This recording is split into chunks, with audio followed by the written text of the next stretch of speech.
Hey there, restaurant pros. It's David Scott Peters, and welcome to the Restaurant Prosperity Formula podcast. For over 2 decades, I've been guiding restaurant owners to success with the proven principles of something I call the Restaurant Prosperity Formula.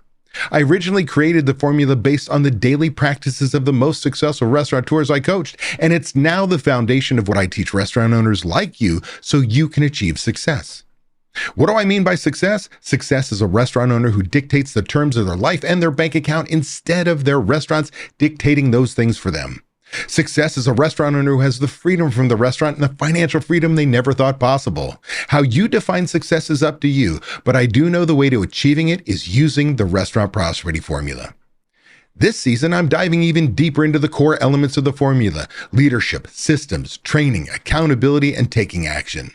Along with my insights, you'll hear from special guests, industry experts, and inspiring success stories from fellow restaurant owners who've turned their businesses around and found their definition of success. In this episode, number 119, our guest is Tina Wary. Tina has worked in the hospitality industry from bartending in college to managing independent corporate and hotel restaurants throughout her career. In the late 1990s, Tina married a prominent restaurateur in Hawaii, Ed Wary, and moved into a more behind-the-scenes part of the restaurant while raising their family. When her husband suddenly passed away in 2020, she was forced to step in and step up to run the family business. In this episode, she shares her very personal story and struggles before stumbling across my YouTube videos, attending my 2-day seminar in Las Vegas, and eventually joining my group coaching program. Listen in as she talks about her aha moment while sitting in the seminar to taking control of her business, all while overcoming a saboteur general manager. Let's get started, but first, a word from our sponsor. We all know managing costs is one of the most important parts of running a profitable restaurant, especially now. But between fluctuating vendor prices, waste, labor, and the never-ending list of tasks that demand your attention on a daily basis, it can be challenging for even the most experienced of us to manage costs well. That's where Margin Edge comes in. Margin Edge is a complete restaurant management software that automatically uses data from your POS and invoices to show you food and labor costs in real time. Don't wait until it's too late. Margin Edge gives you tools to make decisions in the moment, like a daily P&L, price alerts on key ingredients, and real-time plate costs, all without ever having to touch a spreadsheet. Take control of your costs, work more efficiently, and be more profitable. Go to www.marginedge.com/DSP to learn more and schedule your demo today. Tina, thanks for joining me today. I really appreciate it. Well, thanks for having me, David. Well, it's a pleasure, and it's because you are somebody who has made huge change in your business. Now, not as smooth as you'd like it to be, but you really have made incredible change, taking control, I should say. Tell everybody a little bit about your name of your restaurant, where it is, and a little bit about it. The name of the restaurant is called Dixie Grill Barbecue and Crab Shack. We made 25 years this year. And it was started by my late husband, Ed Wary. He passed suddenly in 2020, and so I kind of found myself taking care of business. Taking care of business. Taking care of business. I mean, I've always been involved, but always behind the scenes, doing bank reconciliations and dealing with the liquor commission, insurance, and all that other stuff, but not the front line. Yeah. So you've had this business now 25 years. It's been technically you in charge for 4. Do me a favor.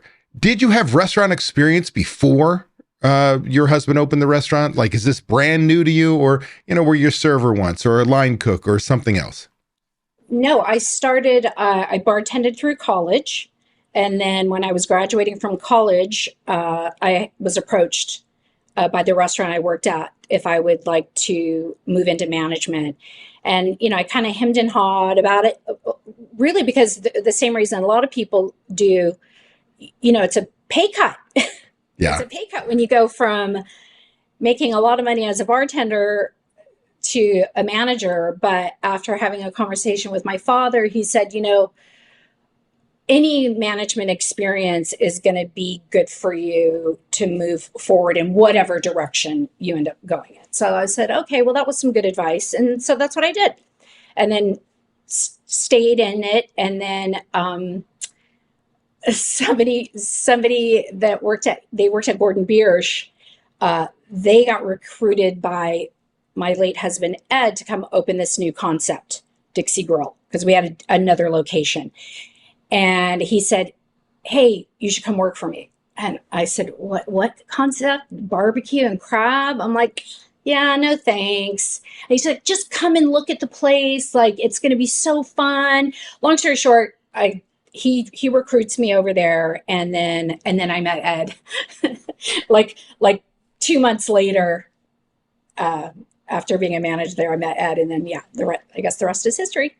Well, we have two similarities, technically speaking. Besides bartending, I was a doorman in college. I bartended afterwards.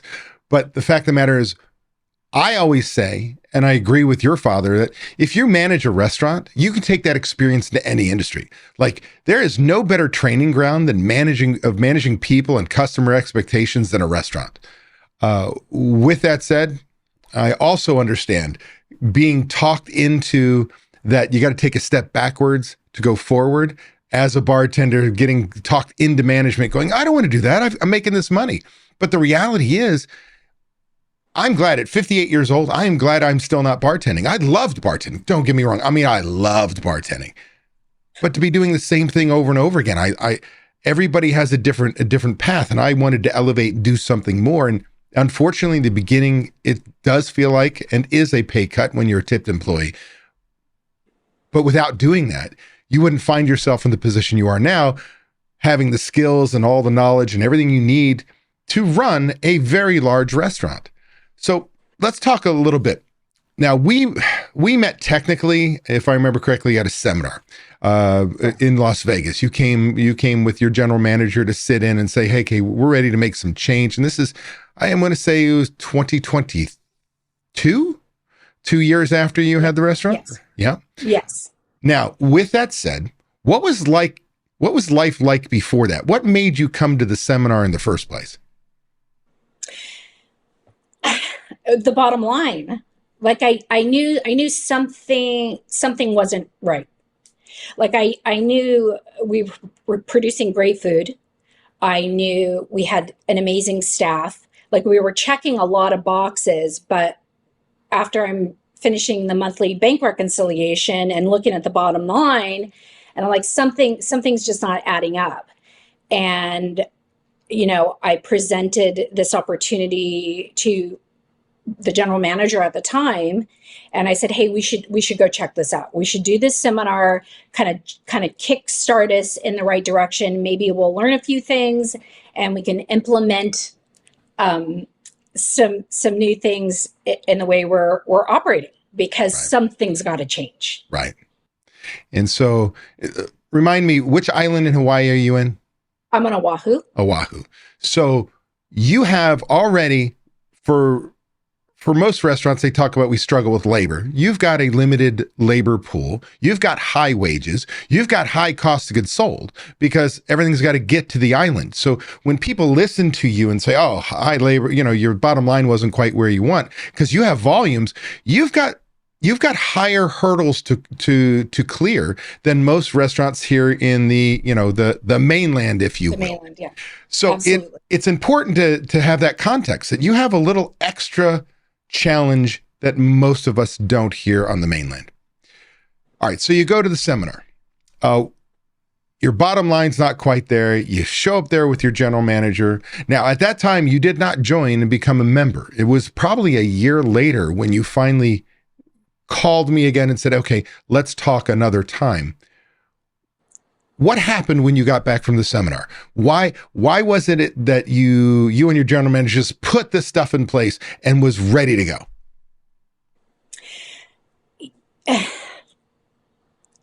It was still a status quo. I was trying to be as helpful to him as possible to get these systems in place.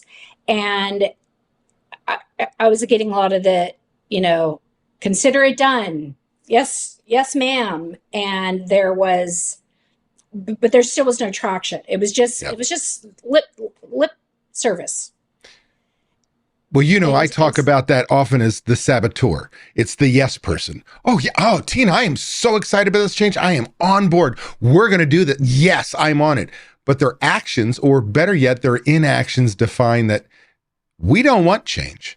We don't need this stuff. I'm doing just fine. I've been in, you had a long time general manager, one that had been with your husband for years, let alone lots and lots of experience, which often spells a challenge for any owner because you get the pushback of, I don't need this. I know how to do this. I generally know what a recipe costs. I know how to manage people. I know hospitality. There's nothing else to learn. And that's a tough place to come from. What was it that, if you came back from the seminar and got that pushback, what was it like when you reached out and said, I'm going to join your coaching program? What did your general manager at the time say about that? well, initially he was on board. He was like, I think this is a great opportunity for us. And then after a little bit of time, he was coming back with, it's a lot of money to spend. Maybe you should reconsider. I think we can get things on track with just the two of us working on stuff. And I was like, that kind of pushed me a little more to sign on the dotted line, because it was a huge financial commitment Yeah. to do your program. Yeah. Oh, absolutely. Especially if you go in and you don't do the work, then it's a complete utter waste of money. So it is important. Like when we talked, it was like, okay, do you have an implementer? Oh, it's the general manager. Oh, same guy who went to the seminar with you. Fantastic. Ready to go. And you are motivated, rock and rolling, ready to go. And like you said, your GM at the beginning, even in group coaching calls, seemed extremely knowledgeable and helpful to anybody in the group. Like, okay, we've got a team player in here. Now, we start working through modules, their homework that's expected, systems that are supposed to be put in place. He was your implementer, the person who was supposed to do these things. Talk about how that really went. Well, I think he was just kind of half-assing it. And then there would be certain homework assignments, that we both did independently. And he would say, hey, do you have this? They want this. Can you send me what you have? And I was kind of like, are you actually doing it? And then, the conflict, there was always a conflict. I think, after having multiple conversations with you, with Steve, it was clear that he was a saboteur, that he was not in it for the right reasons.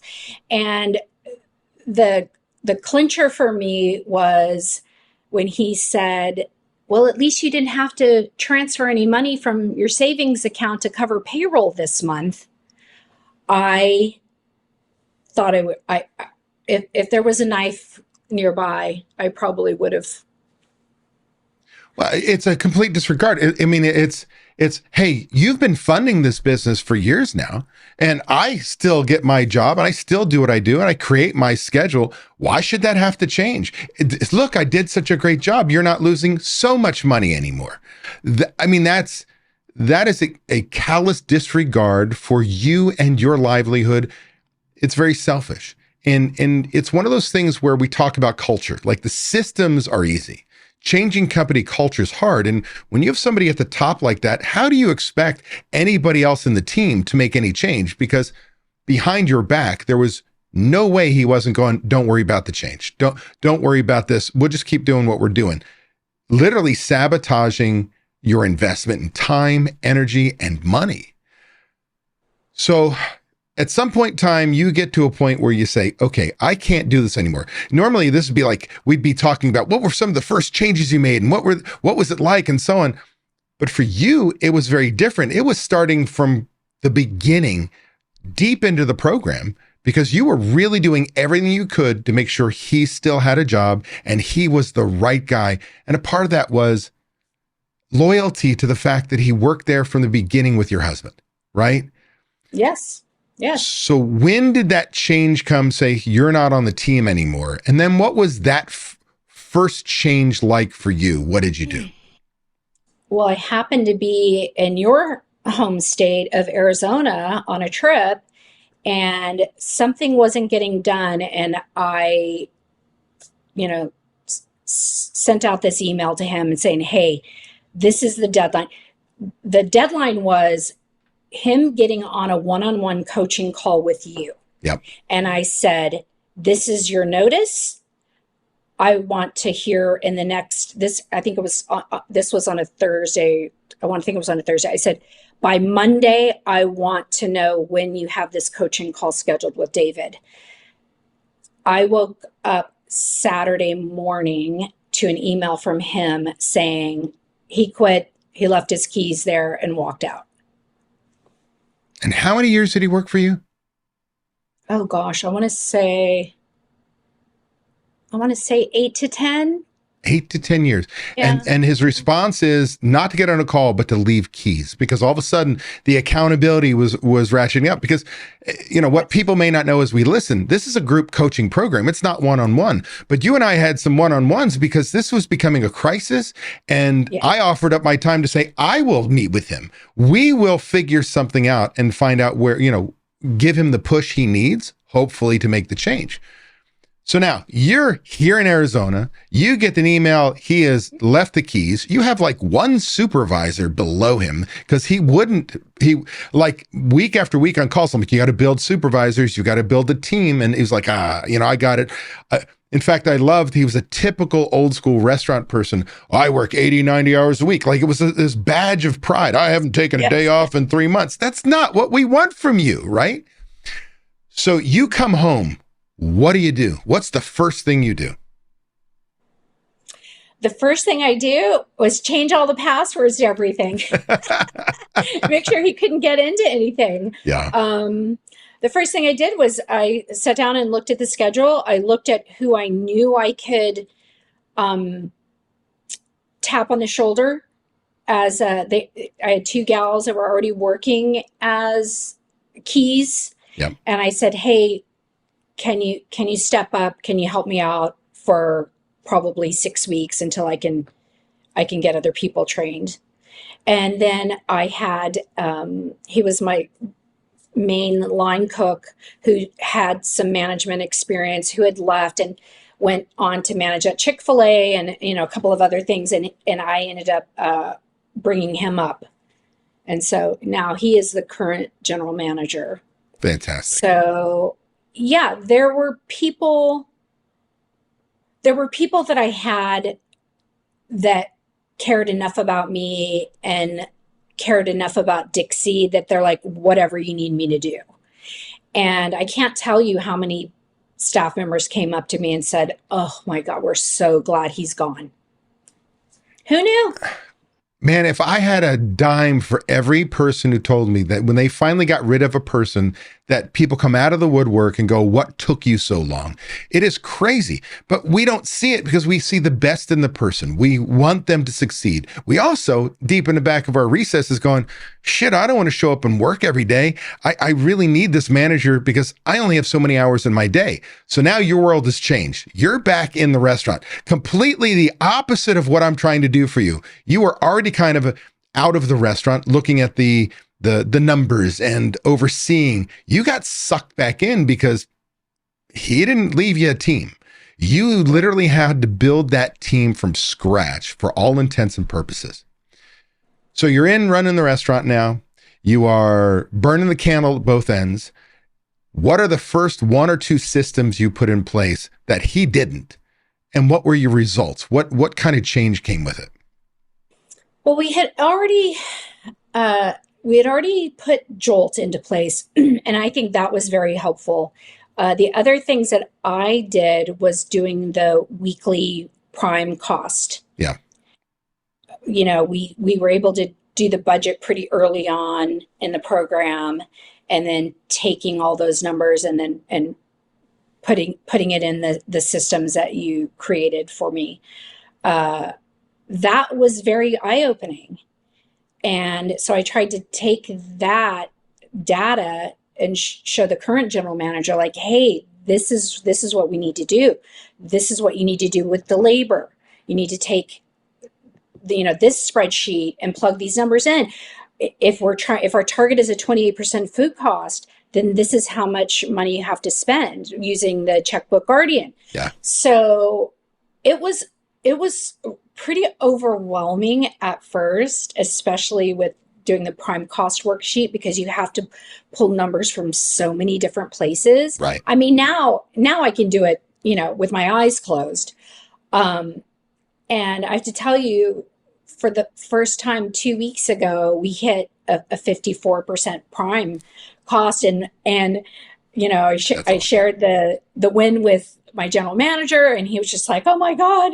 He's like, how do we replicate that? How do we keep doing what we did? I said, well, it helped that we had a $10,000 catering order that week. We'll take it.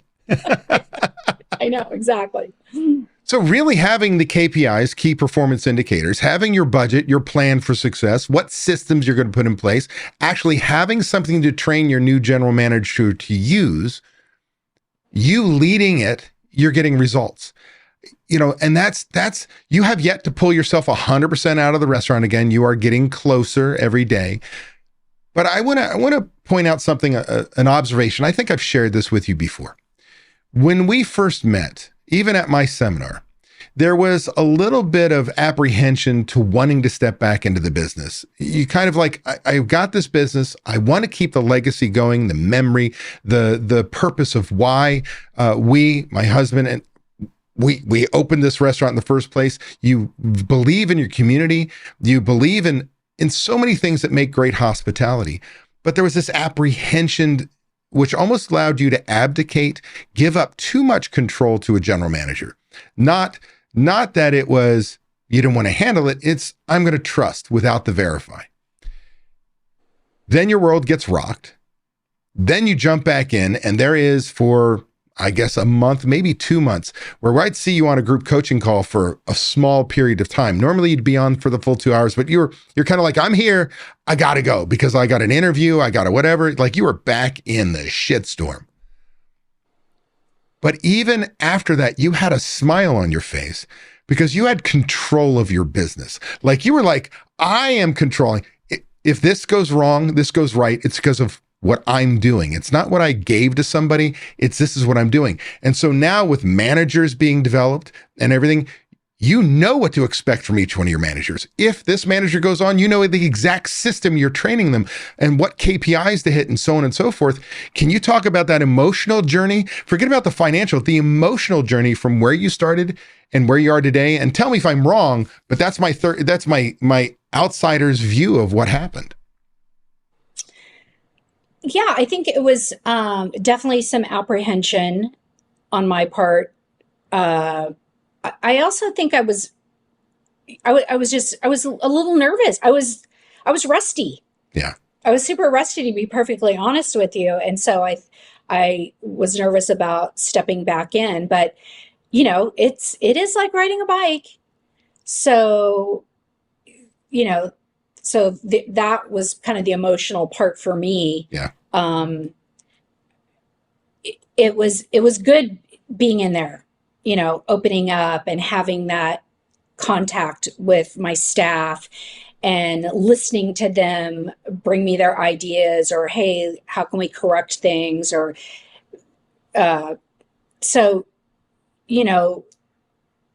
talking about the emotional journey, I was happy, pleased, knowing, even though sometimes it felt like I was taking 2 steps back to take 1 step forward, Yep. I still felt like I was moving in the right direction. I'm going to define this as simple as what I call in the restaurant prosperity formula. The very first thing is becoming the leader your restaurant needs. That's exactly what you did, right? Instead of being the leader you thought the restaurant needed, you became it. Like you own the restaurant now. It's not something that was passed to you anymore. This is your heart and soul now. And what's beautiful about it is you talked about it kind of anecdotally. The team bought into you and your vision. The team is, how can we help? The team's bringing you ideas. You don't have to be the smartest person in the world anymore. You have people who are like, I want to contribute. You have a general manager that got excited about lowering costs to a point where you're making money. It's like, you couldn't ask for much more. And that is you as a leader. And I think it's the very first piece of the restaurant prosperity formula for me. And I often say it's the number one reason why restaurants fail is lack of leadership. And you are proof of the power of becoming the leader your restaurant needs. And I've just been so pleased. That's why I've had my team, Mary, and reaching out to you going, hey, will you do this? Will you do this podcast with David? Because I think there's a lot of people out there that have similar situations. They inherit, they get into business with a partner that was supposed to be a chef and run it. And these people, a lot of them don't have restaurant experience and they feel lost. They feel like, what the hell am I doing? And the reality is, if you follow a proven formula, put this system in place, this system,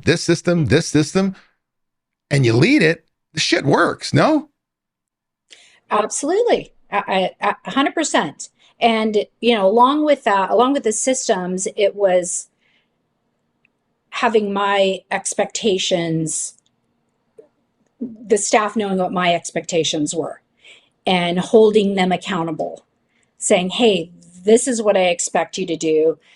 This is, the added to the checklist that needs to get done for the manager on duty.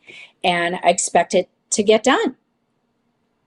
And then you followed up and you made sure it was, because you were tired of getting yes to death. And that accountability part's important. Let me ask you a question on a side note. So you got the systems part, you've got my team, Mary, Steve, myself, to help. You've got a member mentor, and of which out of the three we've got at any point in time, they've all provided extreme value, I believe, to the group.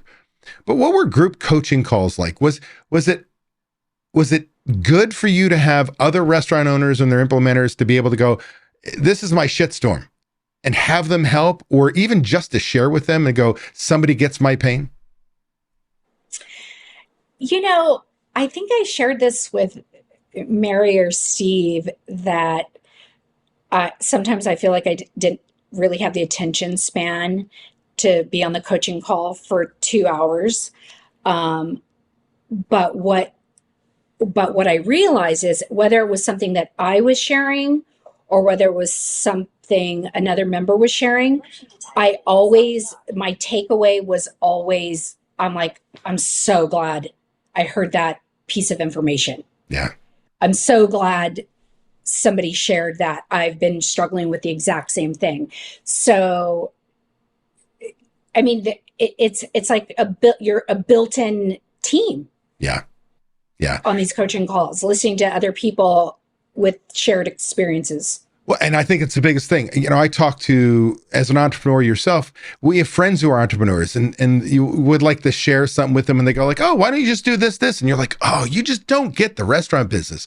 There is something about, it's the toughest business I know. And when you've got all these people on a call that walk the same circle, walk in the same shoes you do, have had the same or similar challenges, there's nothing more powerful. When you talk about masterminding and learning from each other, somebody has the piece of equipment you've been looking for. Somebody has experienced the harassment claim. Somebody has, it's like ... And it's not me being the only person who knows. I love sitting back and letting the call take form, because there are plenty of people smarter than I am on very different topics. And that's the magic. Let me ask you this. Was there any unexpected change or shift you got out of the program, and you're still in it and you're still making change, but to this point, was there something you didn't expect that did happen for you?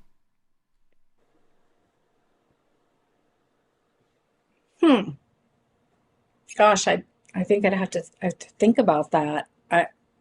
Something unexpected. Well, I don't know. I mean, I suppose I feel like I knew more than I thought, Yeah. I don't know. We don't know what we don't know, right? So if you experience something new, like dollars per labor hour worked, if that's not in your vernacular, that's an eye opener, right? Yeah. And, again, every single coaching call, there was always a takeaway. And I mean, I have notes everywhere. It's like, oh, like I had many aha moments.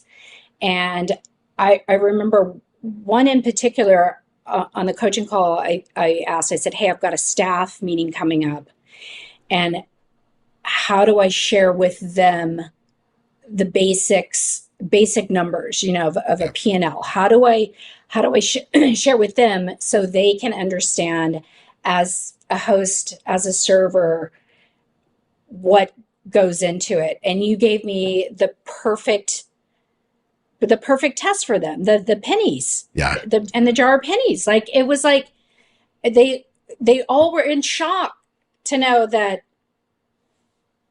3%, I get to keep 3% at the bottom line. It's not what you think it is. It's not Yeah. as glamorous, and I'm not making as much money as you think I am. Yeah. Again, the restaurant business is not difficult, but it's a big word problem. And it's finding ways to, in a word problem, understand when you're reading it, where those numbers come from. And so again, the illustration of taking the roll of two rolls of pennies and having 100 pennies and how many are left, putting in the jar, what do I get to keep? It's just taking that, visualizing the KPIs. What is life really like to be a restaurant owner? Nickel to 8 cents on every dollar, where I want you at 15 to 20%. And what's really cool is when you say 54% prime cost, you're on that path and you're not in season yet. Right. So, Right. so the fact of the matter is that's just a taste of what it's going to be like when the volumes get there. And that's pretty cool. So talk to me a little bit about what life is like today and what your future looks like based on where you are today. Well, I lost another manager, but That'll never stop.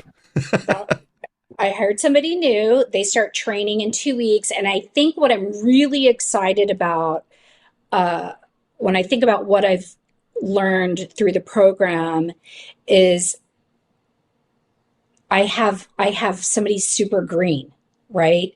So I get to teach them all of these things that I've learned in the program. So that's really exciting. So I can't, I'm already working on the training packet because I don't want to miss anything. And you know, they could be the next person in charge. So Right. so yeah, that's what I'm excited about. Future, getting another person learning the systems and following all the systems. And what you just defined is having your system, your process, your way, because a manager will leave you. It's not if or when, they will leave you. When you've got trained replacements, when you have your way instead of having the knowledge of, if we go back to your general manager, when that GM left, probably the only person who had to program the POS system, the only one that was writing schedules, only was placing orders, the only one. Yeah. So all that knowledge, that this institutional knowledge went gone. Now you've got your system, your process, your way. No matter who's working for you, it's going to be done your gosh darn way. And that's got to be comforting, right? To have your process. Absolutely. Absolutely. And I also realize that I still have a lot to learn. There's still a lot in this program, not that I want to use any excuses at all, but because I lost my implementer, Right. I owner, implementer, MOD. And it's almost too much. A little bit. It's been Yeah. a little bit overwhelming, but again, because I have people that care about me and really care about the success of Dixie Grill, they are stepping up. That's awesome. That's a tribute to you. Let me ask you a question. If somebody were circling, because you had spent years, looking at my content, came to the seminars, then took another year to come into the program. So you are not somebody who is not foreign to, should I? What? Is it worth the money, the investment, the time, and so on? If somebody were to ask you, what do you think of his program? What would you tell them? That it's absolutely, definitely worth it. If you can come into it with the mindset, and you make it very clear and from the get-go, that if you're willing to put in the work, you will get the benefit. And, without talking about the actual number of the investment in the program, because I was able to tighten things up in a pretty quick manner, looking at all my costs, like I paid that back, I think within 3 months. Yeah. I recouped the investment in the program. Yeah, and you came in when the program was an upfront, a huge upfront. We've since changed to monthly and then weekly, and it makes it much easier to get in. But it's not going to be different in the financial commitment. And the truth of the matter is, I tell people, in most cases, if you don't get 10 times return on your investment, you didn't do the work. And that's the crazy part. There is no magic pill. And I think you'd agree with me. Like, what I present you is not like, holy shit, David, you changed my life because it's so effing easy. It's like, you son of a bitch, you gave me work. I got budgets. You want me to do recipe cards? I've got to change how I schedule and budget scheduling and budget purchasing. Oh, you want me to take inventory? Like, all of a sudden you go down the list, you go, this dude sucks. But the reality is, once it's in place, is your restaurant easier to run today than it's ever been? Absolutely. 100%. Which is crazy. And I'm the one that's going in on Sunday mornings doing the bar inventory. Yeah. And some Sunday mornings I get up, I'm like, oh, it's Sunday. I can watch golf. I can play golf. I can watch football. I'm like, no, I got to go get inventory done. But I'm telling you, looking at those numbers, and it's changed everything. That's fantastic. So 100%. The work in the front, it's overwhelming. But I also still felt like, even when I thought that I had my weekly prime cost spreadsheets dialed in, Yep. You told me, you're like, Tina, no, they need some more work. Yeah. But it's like, okay, let's break it down. Let's look at it. And then with Steve's help too. And it's like, okay. And so now I got it. Like, yeah. Yeah. And that's even a whole nother thing. You had an extra project of fixing your books and doing all that stuff. I mean, you have accomplished so much in a short period of time. I'm excited to see where you go. If there was, is there anything we didn't talk about, a favorite book, a quote, anything you want to share with people before we go?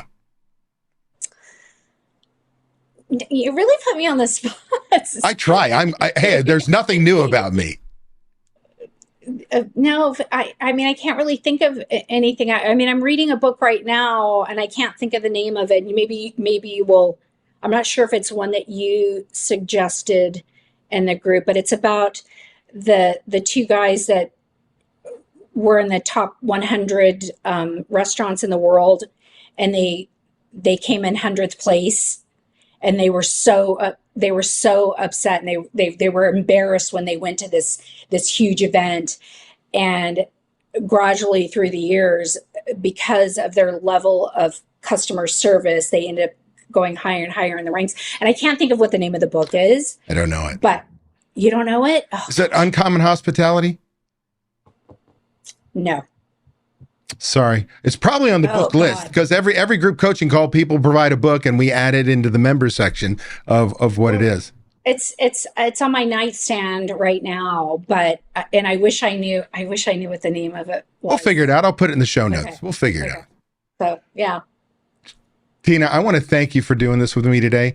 I truly am extremely impressed and proud of everything that you've done, because your journey has not been the easiest one, from the beginning to even joining our group and discovering you have a saboteur. But because you are the leader your restaurant needs, I just want everybody to look at you and go, man, this woman is the shit. She took a shitty situation and took control of it, and by following systems, but more importantly, by saying, this is my place. This is how I want it done. I'm going to train you on how I want it done, and I'm going to hold you accountable. And that means everything, because now it is your business. So I appreciate you. Thank you. Thank you for saying that. And I appreciate you guys. I mean, honestly, it was worth every penny Well, doing this fantastic. You're program. not gone And yet. what's that? You're not gone yet. No, and I still have a ton more that I need to do and work on. And I know I'm only going to be able to do that with you guys coaching me. The unfortunate reality is I probably in the video library alone probably have 3 years worth of work to do. And as I share with you guys on coaching calls all the time, there's no finish line. In the restaurant business, we're never going to high five and go, woo, we're done. There's always something else, man. There's always a manager leaving. There's always a new way to slice and dice your KPIs. But the journey is really rewarding, especially when we can get you back to where you were overseeing the restaurant versus being in it. So I want to bring you back when you get to that point. Okay. All right. Sounds like a plan. Thanks, Tina. I appreciate you. Okay. Bye. Ready to take the next step towards achieving restaurant prosperity, freedom from the daily grind, and the financial success you deserve? Book a discovery call with Ryan James to learn about our group coaching program. Ryan will guide you through how our program can transform your restaurant and help you achieve the prosperity and freedom you've been striving for. Click the link in the description below or visit dsp.coach/talk-to-Ryan to schedule your call now.